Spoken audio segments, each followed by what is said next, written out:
It's Rob! Tony! We're in gaming! And that's you! Hello inmates and welcome back to the Inn. I'm Rob, of course, or Warshak if you want to call me by my in-game name. And before we get started and I go over all the cards, or not all of the cards, but some of the cards that were released yesterday by Ben and Froden over the stream, there was 25 in total. Like I mentioned in our neutral video, we covered I think 10 or 11 neutral cards, and now we're going to cover the class cards that were released yesterday, as there were a ton, so I kind of wanted to split up the video into two. Didn't want to, make an hour-long video for you guys, so I kind of, saved some time there. Also, new area. As you can see, I don't have the green screen. I don't have my really good mic. That is because we're not at the office, and I'm not at my house. I'm recording elsewhere, but I wanted to give you this video to you guys as soon as possible, which means I had to record under these conditions. That's a couch, not in the normal space. I know. I'm sorry. So, without further ado, we've got some really cool cards to go over. Hopefully I put, oh god, that was not the correct card for me to pull up first. I am so sorry.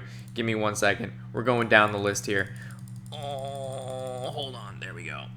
There we go. How you doing, Fool's Bane? Okay, so off the bat, for those of you who are new to the Inn, or this is your first video with us, horrible start, I'm sorry. But anyway, we normally go over the card, what I think about it, maybe some pros and cons, if it's going to be played in ranked or not, if it's going to be good in arena, and then kind of, again, this is just a first look, no deep analysis on these cards, not yet, the cards haven't been released.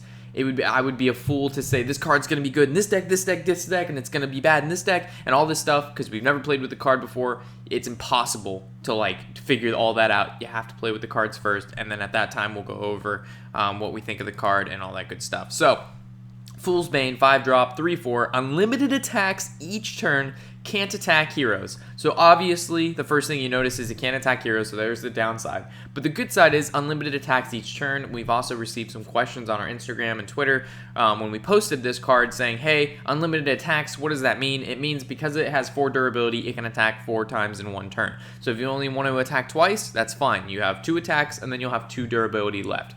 You don't just attack forever. There's durability on this weapon. You can attack unlimited times for the amount of durability the weapon has, which is 4. 3 attack is sizable. Currently, Control Warrior, or just the Warrior class in general, its 5-drop is taken up by Brawl, and Brawl is only a card that you'd use in a situation at which you need to play very defensive and your opponent has a sizable board. So, but besides that, if you're just looking to develop something or play a good creature, there's not really anything on turn 5. So I like the fact that this is a 5-drop weapon, and the unlimited attacks is something new. Some of you may be saying, hey, but if you're attacking a whole bunch of times with the weapon, you're going to take a lot of damage. As we know, the Warrior class does have that armor up ability, especially if you have Justicar Trueheart out, which you guys know is one of my favorite cards, which we gain 4 armor a turn instead of 2. So taking a sizable amount of damage from attacking creatures isn't that's scary for a warrior versus maybe a rogue where there's no self-healing abilities. Not that armor is healing, but essentially you're gaining extra life. So really cool card. Gonna probably a one of in a control warrior deck, like I mentioned in the Instagram post and on my Twitter. But really cool card. Really looking forward to it. I like it a lot. Next card, the Moonglade Portal. I've actually mentioned this quite a few times in the other video. If you didn't see that one yet, or which one I posted first, I have no idea. But this card has a lot of interesting stats behind it, and well, actually, if that video is up, I'll put the annotation to that video on the side here. A really cool person on Reddit listed out all of the random 6-drop minions you could get, how good those 6-drop minions are, and the ones you're aiming to get. Not that you can choose, but in a tier list format. The same thing we did for the Malkarok weapon guide. So really cool information there if you're looking to play the Moonglade Portal in your Druid deck, which I don't see why you wouldn't as maybe a one of. It's a really nice card. We'll go over it now. 6-drop, restore 6 health, summon a random 6-cost minion. So for 6 mana, you're going to play a 6-drop minion anyway, right? So essentially, you're getting the 6-drop minion, and you're getting 6 health. The downside is you don't know which minion you're getting, obviously, because it says random. So what basically the other video said, going over the analytics of the card and seeing the potential of you getting a really bad card versus a really good card, most of the time you're going to get a sizable card. The card is going to be decent. I believe it was somewhere around 60 or 70%. You're going to get a pretty good card.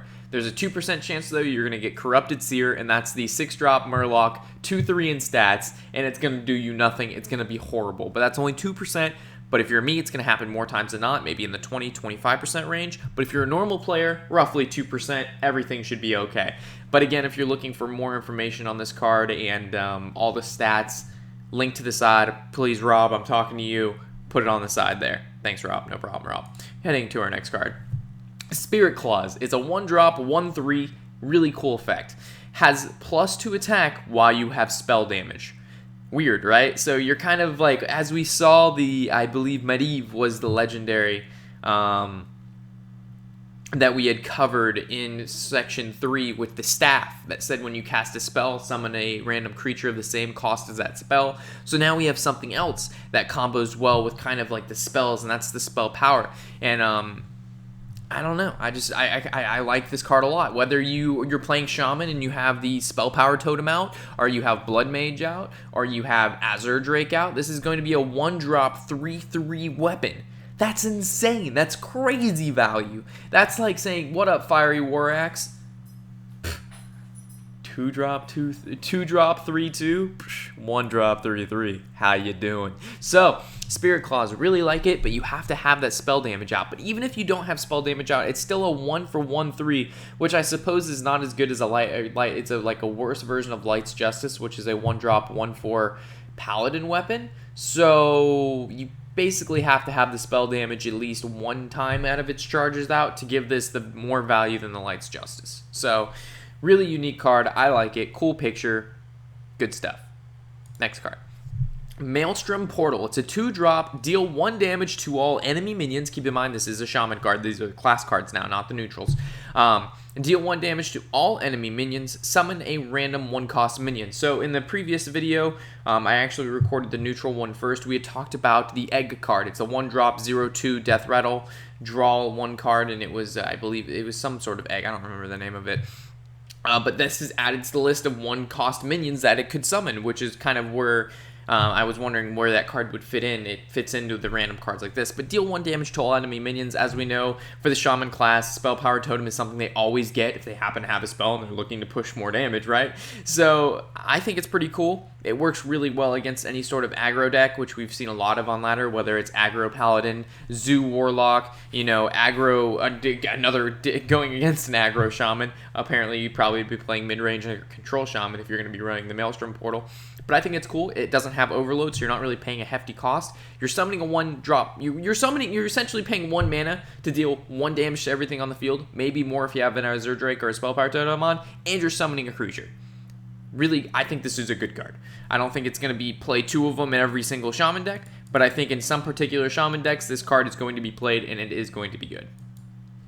The Burglar, he's a 1-drop, 1/1 pirate, so we've got some pirate synergy in the rogue class. Battle Cry, add a random class card to your hand from your opponent's class. So obviously, very close and very similar to the Undercity Huckster, which is a 2-drop, 2/2, not a pirate, but says when this card dies, get a card from your opponent's class and put it into your hand. So you basically, all they did was reduce all the stats by 1 and make this a pirate. There's not a whole lot to go over. Undercity Huckster is a really good card, but Undercity Huckster is a 2-drop for 2/2 instead of being a 1-drop for 1/1. And the thing is, there's not a whole lot of pirates right now that kind of want to make you play the pirate class. So you basically, of course, you play this in a rogue pirate deck, but you wouldn't. There's no point. This doesn't make me want to play pirates. It's not like, wow, they have a 1/1 Undercity Huckster. I gotta play some pirates. That's not the feeling I'm getting right now. This is the like, what can we give pirates so we give them something, but it's not great. And they came up with this. Next. The Wicked Witch Doctor, like Shaman needed to be more wicked. The 4-drop 3/4, whenever you cast a spell, summon a random basic totem. So basic totem is going to be the 4 totems that you can get: the spell power, the taunt, the 1/1, and the healing totem. So thank God it's not a totemic where they can get Flame Tongue, Mana Tide, or Totem Golem, because those are fucking ridiculous, and it's just too much value. Totem Golem is, or not Totem Golem, but Tuskar Totemic. The card it's just game changing if they can play that on turn 2 or 3 and give themselves a Totem Golem or a Mana Tide Totem you can't get rid of. So I'm glad Witch Doctor is following give them just a totem, which is good. It's just not as good as getting owned by 2 Totem Golems like we saw in one of the games we played on turn 4 because he coined out 2 Totemics and we were just got wrecked. But either way, good card. I don't think it's going to be played a whole lot because Shamans already have a really good 4-drop, and it's, just a 7/7, casual 7/7, so why would they play the Wicked Witch Doctor, which that's a 3 and that's a 4? Neither of those are 7. This card, really cool in my opinion. A Medivh's Valet. It's a 2-drop, 2/3 battle cry. If you control a secret, deal 3 damage. So deal 3 damage. I'm assuming you can pick where this goes. So dealing 3 damage for just 2 mana, and it has good stats. You have to have a secret though. But guys, remember that super secret mage deck we made a long time ago? I think we're going places. From what I've seen so far and all the synergies with secrets, I really think I'm going to try to remake the Super Secret Mage deck in this expansion. Marshall, stop moving around. If you're going to move around, sit over here. For those of you who don't know who Marshall is, he is the fat border collie who is kind of one of the inmates here. And it's really, he's a good fellow dog. He's just a little fat and he's kind of shy. But anyway, I really like it. Cool card. Obviously, it goes for the mage class, and the deal 3 damage is a shit ton on turn 2. That can trade all the way up to some 4-drops. Looking at the Hunter class, we've got the 3-drop, 3/4 Cloaked Huntress. Your secrets cost 0. Yes, your secrets cost 0. As we know, Hunter secrets cost 2 mana, Mage secrets cost 1 mana, and the Mage secrets cost 3 mana. I'm so sorry. And then the Paladin secrets cost 1 mana. So there's like different mana costs. Obviously, with the Hunter, it's like in the middle with the 2 mana cost. So you can save a sizable amount of mana by playing this card and then maybe 1 or 2 secrets.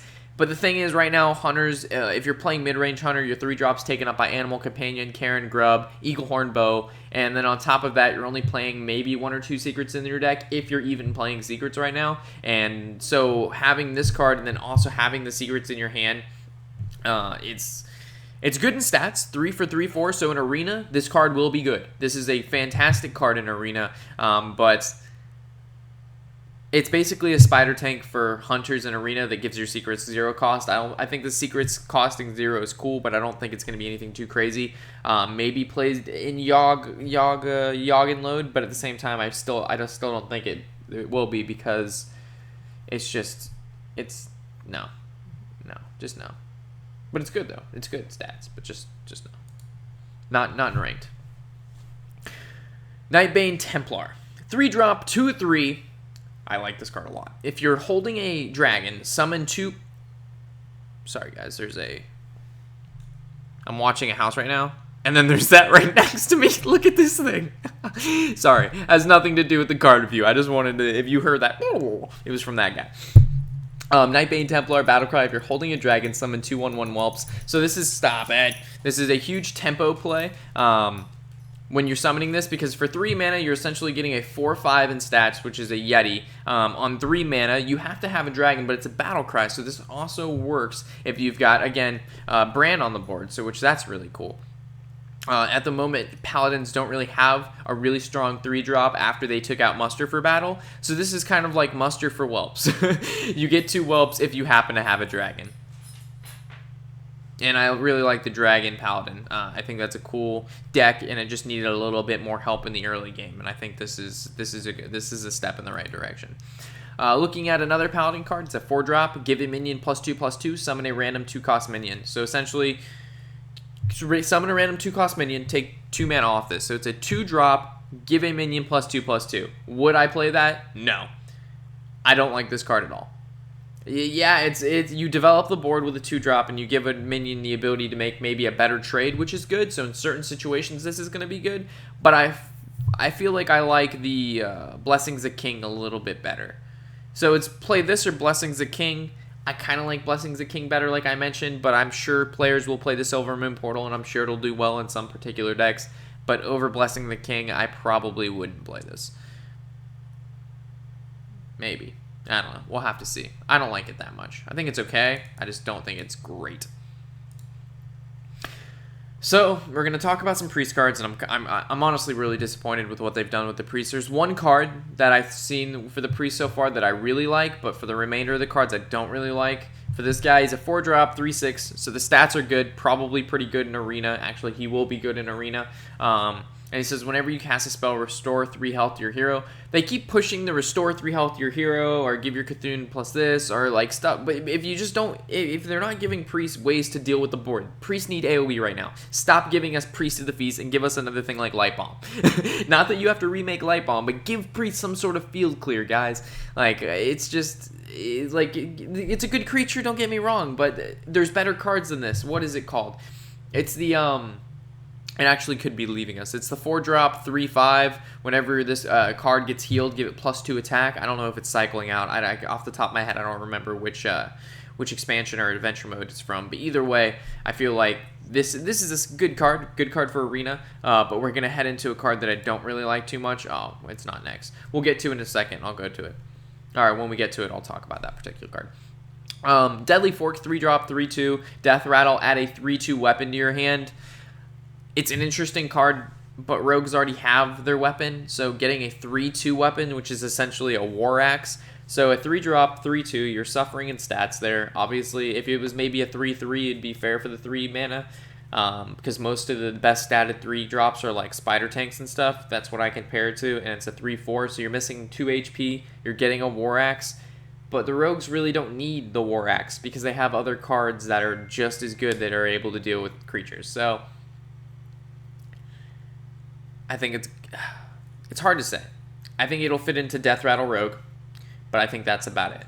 I don't think it's going to fit into Miracle. I don't think it's going to fit into, what is it called? Actually, no, I think it might fit into Reno Rogue, the ultimate Reno value Rogue, which I think Amaz posted not too long ago. So I think it's a decent card.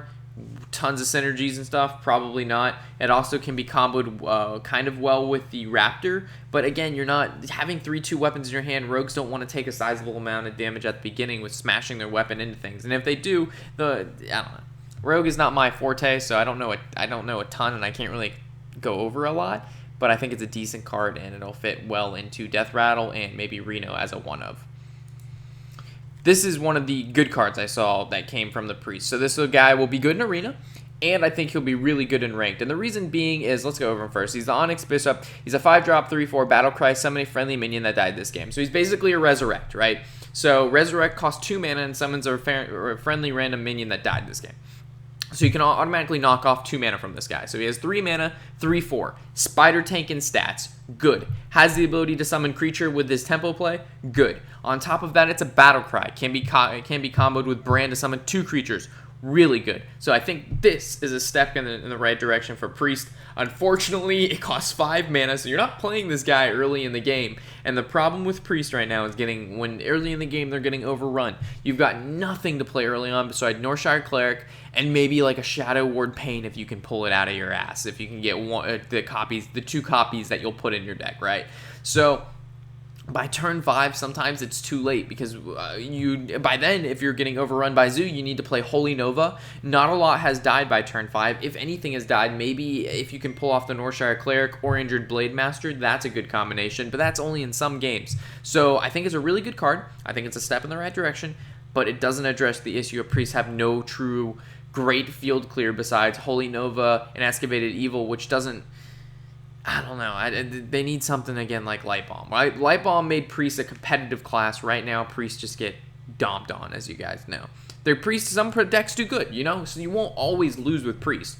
But in comparison to like the variance of wins and losses versus like right now, like mid-range Shaman or Zoo or what other decks doing great? Yogg Druid. It's not. You can't even compare them. Can't even compare them. This card, I'm really looking forward to this card as it's going to go right in my Beast Druid, and I have a lot of things I'm going to want to try out with that deck. So the Warden is a 6-drop 5/5 battle cry, choose a friendly beast and summon a copy of it. So I actually saw a post by Firebat, I think it was a couple hours ago, and it showed Stranglethorn Tiger and then this guy. So you can actually use this on your Stranglethorn Tiger, make 2 5/5 stealthed tigers and summon a 5/5. So basically, if you've got any sort of decent beast on the field, you're going to be able to play this card, which is already a 5/5. 6 mana 5/5 is basically Sylvanas in stats. Not the best, but still good. And then you're going to summon another random beast, which is most likely, if you're getting at least a 3/2 in value, you're well over what the 6 mana cost is. The problem is it doesn't directly do anything on the board, so when you play it, it's not like a Rag that at the end of the turn does a damage. It doesn't deal damage when it comes out. It doesn't have taunt. So you can't play this when you're behind because it probably won't live, and you probably don't have a good creature for it to copy. But if you're even slightly ahead on board or even just, matched up with your opponent, you play this as tempo play, huge swing in the board state at that point in time. So, really good card. This isn't a beast, though. So you actually have to use this on a beast. This doesn't count as a beast if you're looking to use like another beast synergy with this. Which is interesting. It's kind of like the Houndmaster. The Houndmaster is a beast. He's got beasts in the picture. He has a beast name, but isn't a beast, and that's just because that'd be too much beast synergy, and that's just too much. That's too much. Alright, Warrior card, Ironforge Portal. 5 mana, gain 4 armor, summon a random 4-cost minion. So, again, summon a random 4-cost minion. The 4-drop 7/7 is part of this, so you could essentially pay 5 mana, get a 7/7, and gain 4 armor. But for the most time, you're going to get a relatively decent 4-drop minion. I really, to be honest, I don't like this summon a random card at all. I don't think adding too many random effects in Hearthstone isn't healthy, in my opinion, but that's a whole different story. I like consistency, and this is like going far off the broken path of consistency, just summoning random shit. If you get a shitty 4-drop versus a 7/7 4-drop, that could be the difference of whether you win or lose the game, and that isn't decided on how good you are at Hearthstone when you play Ironforge Portal. It's just what RNG feels like. If it wants to give you a 7/7, it will, or if it wants to give you a 2/2 or a 3/3. Like, there's no skill involved in that, but that's a whole different story and a whole different video. But the card is cool nonetheless. I just don't like the cards like this, to be completely honest, but we'll talk about it anyway. So for 5 mana, cost 4 minions, so you're essentially knock 4 mana off because you're summoning a random 4-cost minion, and you're getting 4 armor for 1 mana. That's pretty good if you're looking to combo it with like a Shield Slam. I think, again, Warrior's not having a really solid 5-drop. They're trying to, as we can see, fill in the 5-drop with whether a weapon if you want to play that, or Ironforge Portal. So maybe you'll play one of each, see which one works the best. Then depending on that, run 2 of the same, see if that works, and then go back to 1 of each. Again, I don't know what isn't and what is gonna work yet, considering we haven't got to play with these cards yet. But on paper, this card is pretty solid, and I think it will be played. Definitely good in, again, ranked and arena. Cat Trick. Very interesting hunter secret we have here. It's a 2-drop secret. After your opponent casts a spell, summon a 4/2 Panther with stealth. So depending on, of course, what class you're going to be playing against that particular game, that's going to judge how many spells they have in their deck. So if they're going to cast a spell the following turn, or it's going to take them a couple turns to cast spells. But currently, I think most classes have a healthy amount of spells in their deck, so this is going to get triggered pretty soon, if not the turn after, at least the turn after that. 4/2 Panther with stealth means they can't directly get rid of it. So if you could play a 2-drop 4/2 Panther with stealth, you would. The only thing holding you back is the fact that it doesn't summon it right away. The summoning is based on whether or not your opponent plays this spell. So depending, again, on what class you're playing against is going to be kind of how useful this card is. But I think this card is going to be played a lot, and I think it's going to change games a lot, because the fact that it's a 4/2 Panther, if it didn't have stealth, I don't think it would be that great. But the fact that the Panther has stealth means your opponent can't get rid of it right away, which means if your opponent is, you're playing a hunter class, and as we know, the hunter is very aggressive and putting on a lot of pressure for the most part of the game, adding another 4 damage that your opponent cannot stop because it's in stealth could in fact be lethal. If you can Houndmaster it, turns into a 6/4 Panther, and then you can combo that with your passive for another 6 damage, or another 2 damage there, so you're pushing out 8 damage that your opponent couldn't do anything with 6 mana, not counting anything else you had on the field at the time. So really solid secret, and a lot different from anything they currently have. They have one where you use your hero power, Dart Trap. Then now they have one if you cast a spell. They have one if they play a creature. You have one if you attack with the creature, whether you attack that creature to the face or do you attack to another creature. There's like secrets for everything now with Hunter, which makes it exceedingly hard to play around secrets when Yogg casts them, because then at that point you have no idea what the fuck is going on because it could be any secret. No matter what you do, something could trigger. So definitely really interesting there, and I think a cool secret nonetheless. And this is the other Paladin's card I was talking to you guys about, the one I was very disappointed in. The 2-drop Purify, silence a friendly minion, draw a card. So again, we saw in the neutral video, we talked about Death Rattles having really good upfront abilities, like just being able to destroy a creature, but then when it dies, it brings that creature back to life for your opponent. And obviously using a card like this to silence that minion, to be able to not only get, so it doesn't trigger the Death Rattle to give your opponent back a card, but you also can draw a card.